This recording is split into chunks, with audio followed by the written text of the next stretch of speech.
আজকে বাজার করতে করতে এরকম একটা ইউনিক ফল দেখতে পেলাম। আমি তো এর আগে ট্রাই করিনি, বাট তোমরা যারা ট্রাই করেছো আমি কিন্তু এক্ষুনি রিভিউ দেবো। তোমরা আমার রিভিউতে কতটা রিলেট করতে পারছো অবশ্যই কিন্তু কমেন্ট সেকশনে জানিও।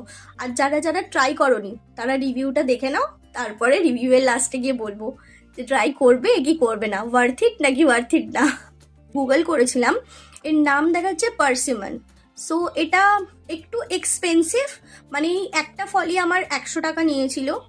সো তাই ভাবলাম তোমাদের সাথে একটু রিভিউটা শেয়ার করা যাক। আর যেহেতু আমি ফার্স্ট টাইম ট্রাই করছি, তাই ভাবলাম তোমাদের সাথে একটা ছোট্ট রিভিউ ভিডিও বানানো যাক।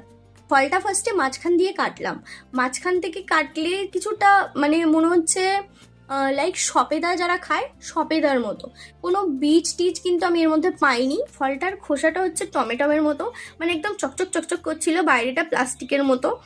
আর এই ফলটাকে যখন আমি কিনতে যাই হাতে ধরে মনে হচ্ছিল কাঁচা, বাট এটা কাঁচা না গাইজ, এটা কাটলে ভেতর থেকে একদম পাকা। দোকানদার যিনি বিক্রি করছিলেন ফলগুলো উনি বললেন যে এটা একদম পাকা হবে।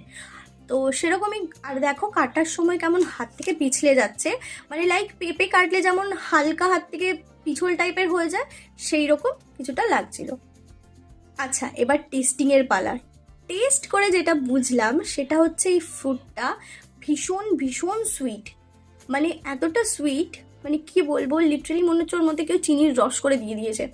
এতটা সুইট, ভীষণ সুইট ছিল। আর ফলের একটা মিষ্টি গন্ধ যাচ্ছিল।